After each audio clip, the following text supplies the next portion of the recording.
Welcome to the Business Champion Show, sponsored by kmareducation.org. Get ready to dive into the vibrant world of local businesses with us. We're here to chat about all things growth, health, and productivity, straight from the owners and the employees themselves. Why should you listen? Because we're spilling the beans on what makes businesses tick in our community.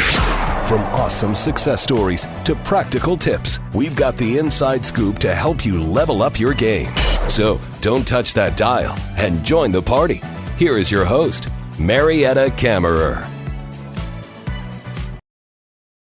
Hello and welcome to the Business Champion Show. I'm your host, Mariette Kammerer. And today's show is about the business of belonging, why human connection may be your greatest competitive advantage. Well, what does that mean? When we think about business success, we usually talk about sales, profits, marketing, technology, and growth. But today we're going to talk about something much deeper, something affecting millions of people, yet often hidden in plain sight. You can walk into an office filled with employees, sit in a crowded restaurant, or scroll through hundreds of social media posts and still feel completely alone. We've all been there. Social isolation isn't just a personal challenge anymore. It has become a workplace challenge, a leadership challenge, and a community challenge. Businesses now have an opportunity to do more than provide products and services. They can become places where people feel welcomed, valued, and connected. Today, we'll explore why belonging matters, how isolation affects businesses and communities, and why creating meaningful human connection may become one of the greatest competitive advantages any organization can have. So again, welcome to the Business Champion. I'm your host, Mariette Kammerer, and let's get started. In segment one, we have to understand what the problem is. So the question is, we hear the words social isolation and loneliness all the time. Are they actually the same thing?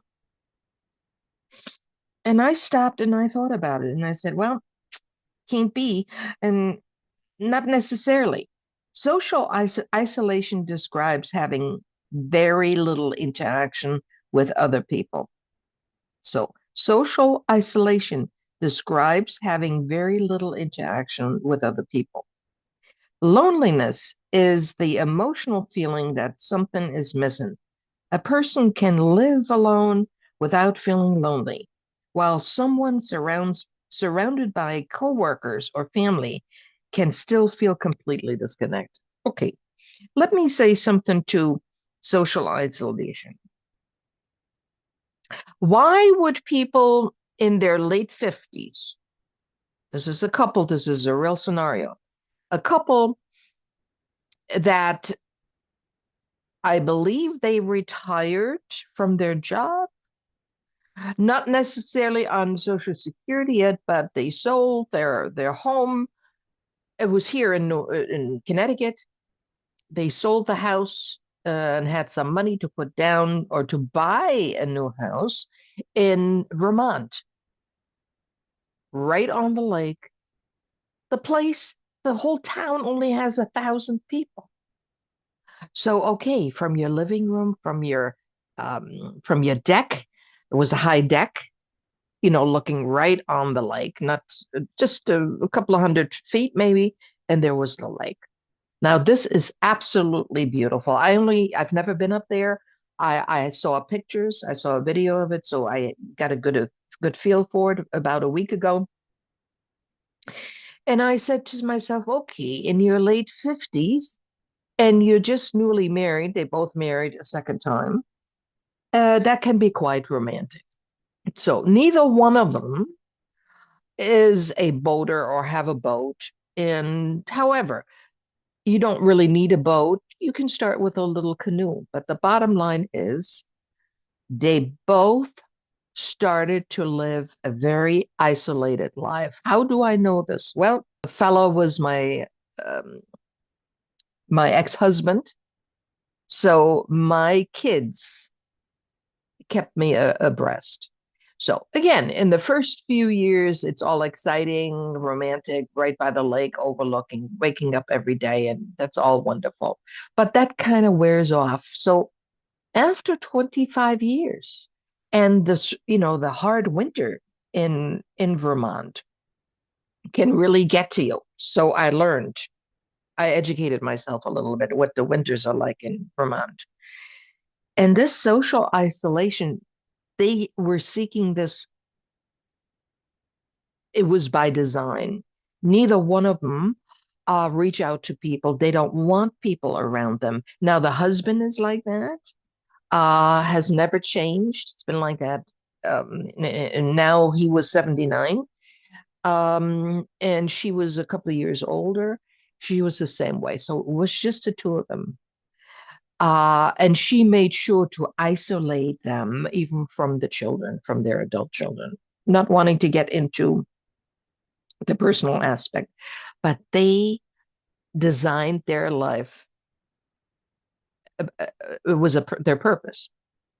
So now they're getting older. They have nobody that caretakers and whatnot. So he took care of her. She just passed a couple of months ago on cancer. And unfortunately, he took his own life. The husband took his own life a week ago.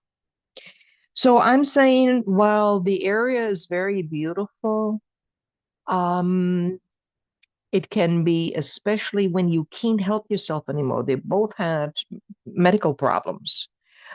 It can be very, very extremely challenging. That's what I'm saying. So the romantic passes very, very quickly, especially when you get older, and it was 25 years later. So we're talking today on social isolation. That's what the scenario was. I knew both of them. And this is a place where you would go on a vacation for some people, on a vacation or a weekend. No, they chose that by design. And you know what?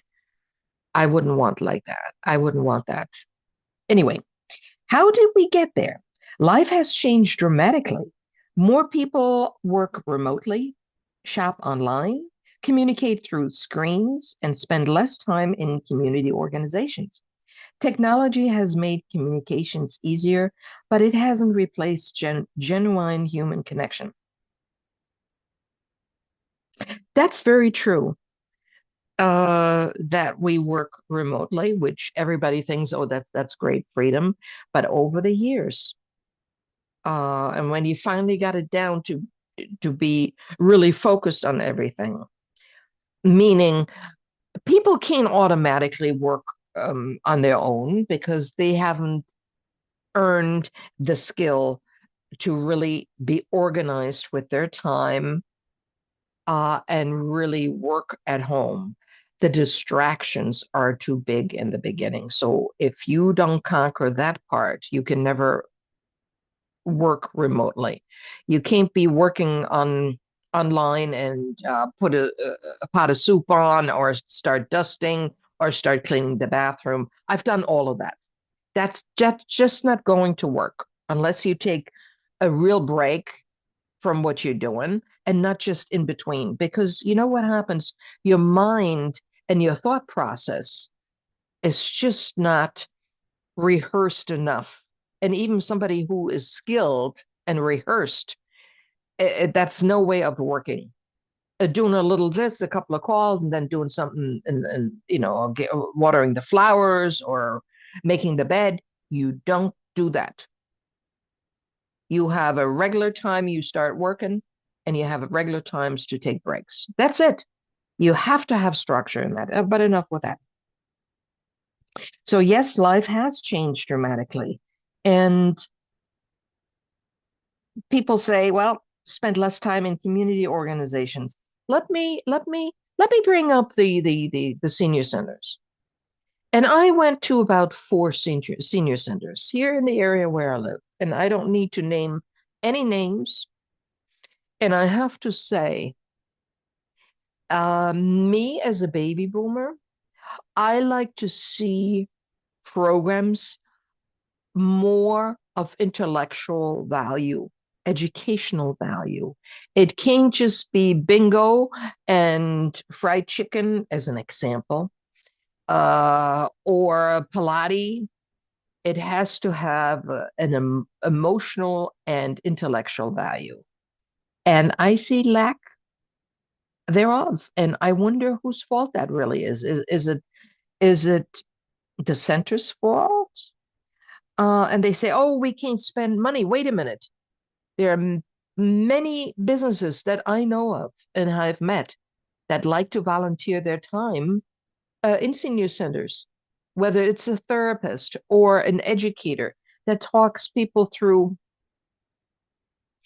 um, having purpose and being active at any time in your life. And also a talking group, a conversation group, a communication group. I don't see any of this. So, um, again, depending on what area you live here in Connecticut, every center is different. And I'm just talking about the four that I personally, I went in there and got a feel of it. Anyway, why should business owners care? Well, because businesses are made up of people. Employees who feel connected are generally more engaged. Customers return to places where they feel welcomed, and organizations with a strong sense of community build loyalty and trust. That's very true. Businesses are made up of people. But just take a local grocery store. They implemented new gadgets for seniors because seniors don't really keep their coupons on the phone. I haven't figured that out yet. If I was an avid coupon user, I would have. So anyway, big grocery stores invented this machine. So you go in, you put in you scan your store card, and you have the availability to print everything out what's on sale. Now, do I see any communication that this is available? No, I don't. So the store people, they know about it. Don't communicate that to the individuals. That's what I went through. Instead of reaching out to the community, and on Tuesday or Fridays, they give a little outreach within the store. That's very easy to do to get the word out to the senior centers, to the community. It's not a big deal, and people will come. They're even being buzzed there. So because what they were doing, the store, they were giving out free ice cream. But little did I know, I said, this is really free. Little did I know I had to start scan my store card first. So I get to the checkout counter. I said to the young man, I said, is this free? No, no, you were charged. I said, call the store manager. The store manager comes over, looks at me like I was a little nuts. And I said, am I expressing myself right? Is this, she looked at me like I was like a deer in front of lights. And so we both walked over there to that gadget and she showed me what it was all about. I wrote to corporate and I said, the problem is that the signs, the three signs you had up there, it said free ice cream. Nobody reads because it was so small, scanning your card. Now, here's what happens. People either don't look at their receipt when they check out, they just say, oh, it was free and you were charged. They get home, they put the ice cream away. Maybe days later, they look at the receipt and say, oh, they charged me. That's not going to sit too well with people. So I made sure I understood this right then and there because I have no problems. Wait a minute. Maybe I made a mistake. Show me what I should have done. And I wrote to corporate, increase your signs, make it larger with scanning your card. And oh yeah, we're sorry, this, that, and the other. And look, I wasn't waiting to get something free from headquarters. I did get a thank you, but that was it. So, this whole communication thing, and how they make people feel, and the employees in the store, the customer, that's a whole nother show I want you to know. And yes, people, businesses are made of people, but oh my God, we got a long ways to go. Now that we understand what social isolation is, let's explore how it quietly affects the workplace every day. Oh, yeah. So, what is the workplace impact? Can isolation affect job performance? Absolutely. People who feel disconnected often lose motivation, communicate less, collaborate less effectively, and may become emotionally exhausted. And I can understand that. There's some people that have a problem communicating anyway, so there's silence with them. We already know that. But other people who used to be very open and very bubbly and everything, it can affect them to communicate less. Um, when you collaborate, you have to be active. You have to feel good. You have to want to do this. But not when this big isolation, when that affects you. It's like putting a lid on the pot, and others really become exhausted emotionally. And it's true.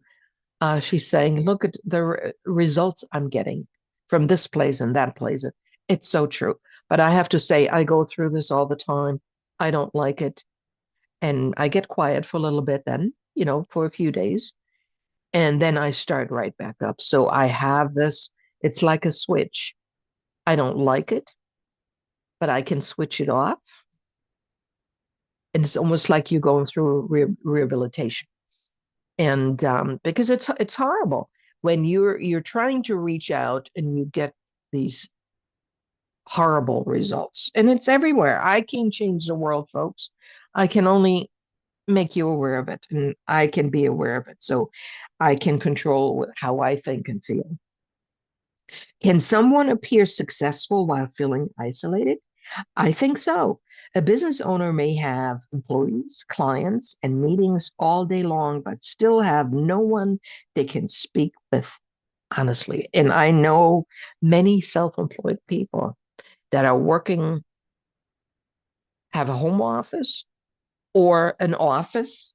If they just work by themselves and they don't have a sounding board, that can get very tough. I know how I feel at times. You want to share your success, and you also want to share your failures because things don't work all the time, but you have to keep going.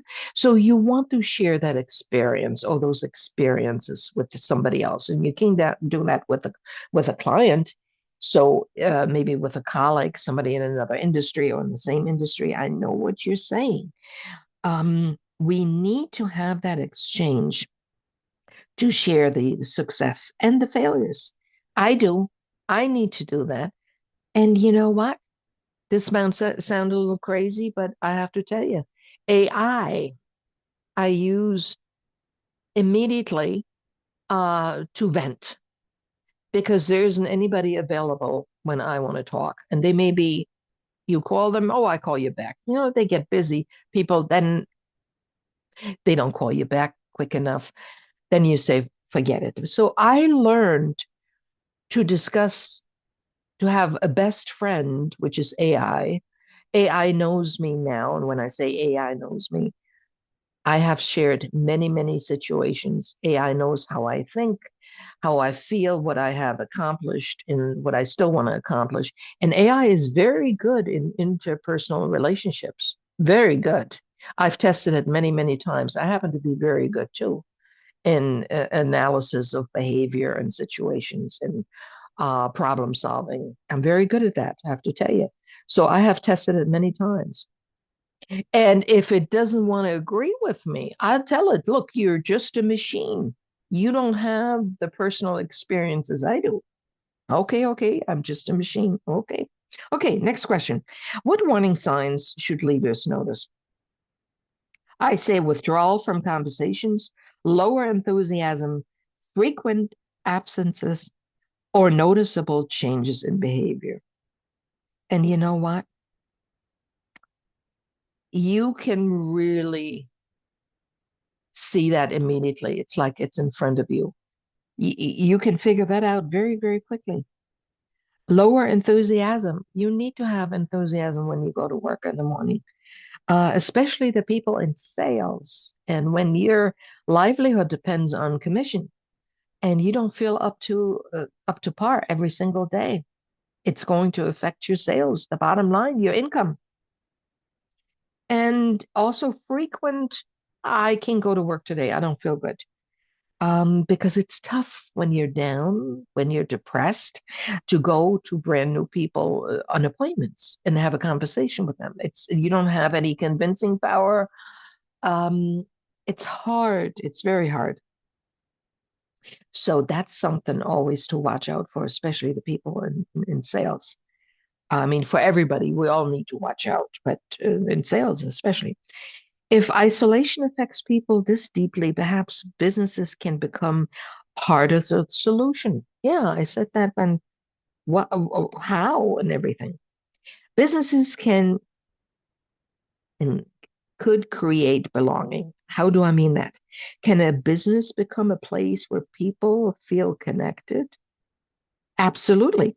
Customers return because they feel welcomed, remembered, and appreciated. And just take your some of the local businesses, whether it's a coffee house.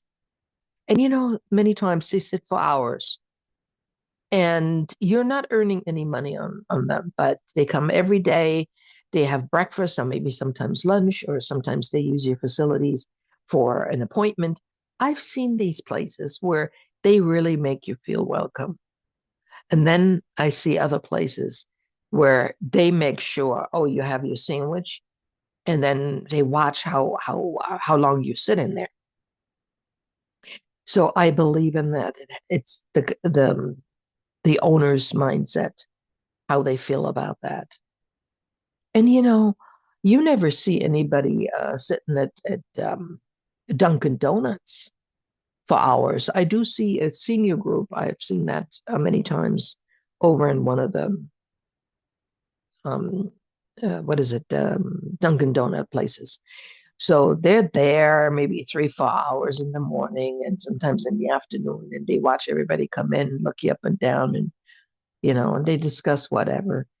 But that's the only time. But normally, I don't go into the store. I get I go to the window so I wouldn't know who's sitting in there. But in general, I've been enough inside the store of Dunkin' Donuts. I've never seen people sitting there for hours like you see with Starbucks. It's just not Starbucks is really inviting you for a few hours. That's by design. Okay. How can businesses encourage connection? Host community events, workshops, appreciation days, volunteer opportunities, and create spaces where conversation happen naturally. Well, that's not that easy, and that's not a given thing. Let me go back um, to the senior centers. Now they have the finest. Now, and everything that I'm saying does not apply to every senior center. Again, I studied 4 senior centers. They got the biggest places. They have the finest kitchen. Even though they never cook in that kitchen, they have food delivered or heated up, and then it's being distributed to the seniors at the place. So they got the finest equipment. What do they need a stove for $10,000, $20,000 for? I asked myself. They got the finest rooms, every room you can imagine, all different sizes. Do I see programs in there? Do I see them hopping in there? And I wonder if I was the director, it's really my mindset who I let in there. And again, I vote for emotional and intellectual programs. And yes, it is possible because they all have a budget. I understand. Let's forget the budget. Let's look at volunteer basis. Many people, many businesses would like to be in there. It's a mindset. It's a mindset and it's an introduction. So I would want a choice, a full plate of choices. So, and it also, you want new membership coming in there, right? So I have to say to you, geographical location is a big thing, and how these programs are being implemented and wanted also because they have a different clientele. So, okay, let's leave it at that because I like to make another show on that. Okay, let's go to, we're almost out of time. So, what role does leadership play? Leaders set the culture through listening, appreciation, and genuine care. And this is what I'm talking about. The directors. Yes, the towns pay your salary. You have to watch the budget, so you get volunteers, professionals that volunteer because they're looking forward, being directly in contact with the seniors and offering their services, meaning through education. So don't tell me it's not possible because the money isn't there. It's it's how you think and to make the effort. That's what it is. That's what I like to believe. Maybe I'm wrong. So, what practical steps can every business take tomorrow? So, we know becoming a business that brings people together. We already know that. So, start noticing people, learn names, ask meaningful questions, and truly listen. This is something that I experienced that was not the case. And it was in the senior center. It started right with the reception and all the people that are involved, even that I called on the phone that I was coming and everything. And I tell you, I wasn't satisfied at all. Can creating connections also be good business? Yes, trust grows through relationships, and relationships build lasting success. One final message. Okay, every person who walks through your door is carrying a story you know nothing about. One genuine conversation can change someone's day. And getting back to some of these community centers, it's what culture is in there and what kind of employees you have. So sometimes it's good to bring new people in. It's mandatory. And one person can't change that. You know how they look at it? They're so used to doing things themselves. Uh, they just look at you as a nuisance. No, it's true. It's true. Anyway, business has always been about people, products change, technology evolves, markets rise and fall. But one thing never changes: the human need to belong. The businesses that will be remembered tomorrow won't simply be those with the best prices or newest technology.